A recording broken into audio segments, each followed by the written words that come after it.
Yamaka Waga, syair ke-17. Cerita terjadinya syair ini dalam kisah Dewadatta. Suatu saat, Dewadatta menetap bersama Sang Buddha di Kosambi.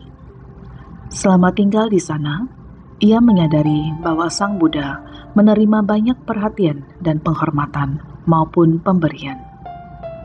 Dia merasa iri hati terhadap Sang Buddha dan bercita-cita untuk memimpin sangha yang terdiri dari biku-biku. Suatu hari, ketika Sang Buddha sedang memberikan khotbah di wihara Weluwana di dekat Rajagaha, dia mendekati Sang Buddha, dan dengan alasan bahwa Sang Buddha sudah semakin tua, dia sangat berharap sangha akan dipercayakan kepada pengawasannya. Sang Buddha menolak usulnya serta menegur bahwa dia telah menelan air ludah orang lain.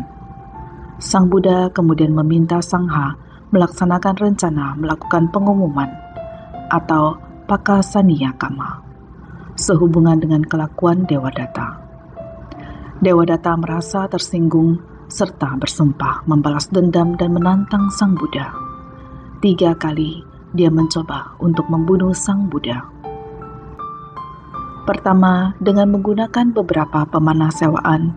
Kedua, dengan memanjat ke atas bukit Gijhakuta dan menjatuhkan sebuah batu besar kepada Sang Buddha. Dan ketiga, dengan memabukkan gajah Nalagiri untuk menyerang Sang Buddha. Pemanah sewaan kembali setelah mencapai tingkat kesucian Sotapati tanpa menyakiti Sang Buddha.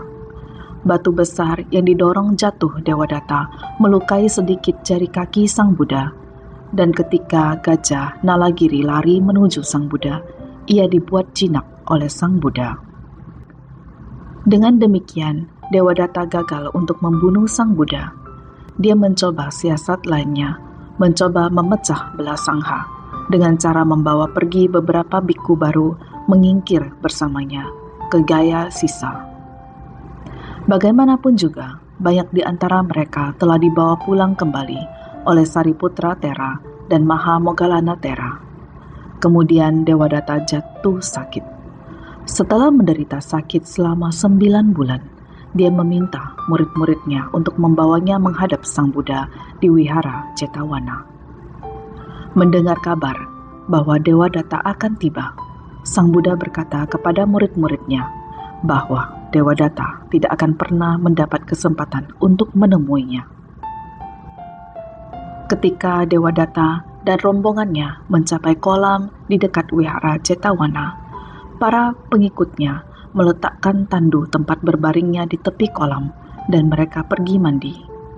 Dewadatta bangun dari tempat berbaringnya dan menaruhkan kedua kakinya di tanah. Pada saat itu juga, kakinya masuk ke dalam bumi, dan sedikit demi sedikit dia ditelan bumi. Dewadatta tidak memiliki kesempatan untuk melihat Sang Buddha karena perbuatan jahat yang telah ia lakukan terhadap Sang Buddha.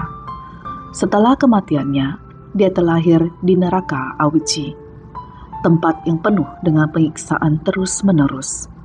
Kemudian Sang Buddha membabarkan syair 17 berikut. Di dunia ini ia menderita.